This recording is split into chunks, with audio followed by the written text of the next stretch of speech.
If there exist an integer N zero a constant C is greater than zero such that for all integer N is greater than N zero. ठीक है, N zero से बड़ा होगा N, तो F N जो है dot less than और equal to C dot G N से होगा। अगर ये कंडीशन को फॉलो कर दिया, F N is a big O of ji N, this is denoted by F N equal to G big O of ji N. ठीक है, ये बोल सकते हैं। अब इसका प्रॉपर्टी होता है, ठीक है, कुछ प्रॉपर्टीज होता है, मैं बोल देता हूँ। प्रॉपर्टी क्या है कि देखो, एक होता है एफ एन, एक है जी एन, ये मेरा दो फंक्शन है। ठीक है, अब मैं क्या करूँगा, इसका लिमिट निकालूंगा। सबसे पहले एन टेंस टू इन्फिनिटी पे लिमिट निकालूंगा। देखूंगा मेरा f n by g n का वैल्यू यानी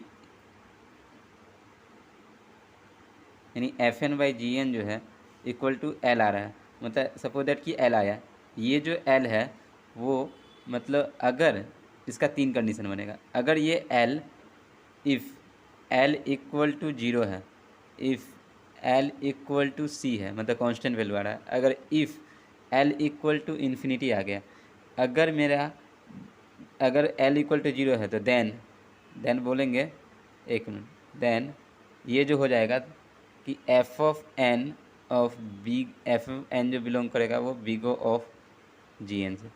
ठीक है, डायरेक्टली बोल सकते हैं। और ये बोलेंगे कि मेरा जो एफ एन है वो थीटा ऑफ एन से जी एन। ठीक है, और इस केस में जो होगा वो एफ एन जो होगा वो हो जाएगा ओमेगा, ये जो बिलोंग करेगा ओमेगा ऑफ जी एन। तो ये जो है मतलब ये एक प्रॉपर्टी है, मतलब तीनों का, बिगो ऑफ न्यूटेशन, फिर ओमेगा का और ये थीटा का, ये तीन प्रॉपर्टी है। ठीक है, तो देखो मेरे को ऑर्गेनाइजर का फर्स्ट क्वेश्चन देखेंगे। फर्स्ट वाला जो क्वेश्चन है देखो, उसमें क्या बोल रहा है कि प्रूफ करना है हमको। क्या प्रूफ करना है कि मेरा जो एन फैक्टोरियल है वो बिगो ऑफ एन के पावर एन होना चाहिए। ठीक है, बिगो ऑफ एन के पावर एन होना चाहिए। तो ये प्रूफ कैसे करेंगे, देखो ऑर्गेनाइजर में उतने अच्छे से नहीं दिया हुआ है।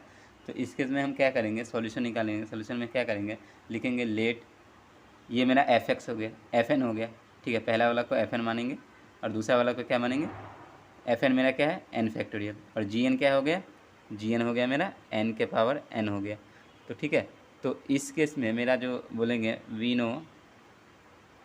No f n of big O of ji n if limit n tends to infinity f n by g n equal to constant. अगर ये सी का वैल्यू, सी का वैल्यू मान लो कि मेरा ये कब बराबर होगा, हम अभी केस बताए थे तीन केस। अगर मेरा सी का वैल्यू जीरो के बराबर आ जाए तो ये क्या हो जाएगा, मेरा ये हो जाएगा, मेरा प्रूफ हो जाएगा कि ये जो है ये जो एन फैक्टोरियल है वो बिगो ऑफ एन के पावर एन के पावर एन के बराबर है। ठीक है, तो इस केस में सबसे पहले मैं क्या करूँगा, लिमिट निकाल के देखूँगा। तो इस सी को निकालने के लिए सबसे पहले लिमिट फाइंड करना पड़ेगा। तो मैं लिमिट जब फाइंड किया एन टेंस टू इन्फिनिटी में, तो ये मेरा क्या हो गया, मेरा एफ एन क्या है, f n by g n निकालना पड़ेगा। तो इस केस में मेरा क्या है, एफ एन हो गया एन फैक्टोरियल और जी एन हो गया एन के पावर एन फैक्टोरियल। तो हम इस एन फैक्टोरियल को लिख सकते हैं n into n minus one n minus two. Suppose that कि मुझे को 5 फैक्टोरियल का निकालना है, तो 5 फैक्टोरियल का वैल्यू कैसे निकालते हैं, 5 इंटू 4 इंटू 3 इंटू 2 इंटू 1, ऐसे ही तो निकालते हैं। तो देखो यहाँ पे एक एक वैल्यू डिक्रीज करते गए। तो ठीक है, हम इसी तरह से n के लिए लिख सकते हैं n into n minus one n minus two n minus three. ठीक है, ऐसे करते करते गए और ये हो गया मेरा कितना, 3 इंटू टू इंटू वन। अब इस केस में देखो ये नीचे में क्या है, n के पावर n।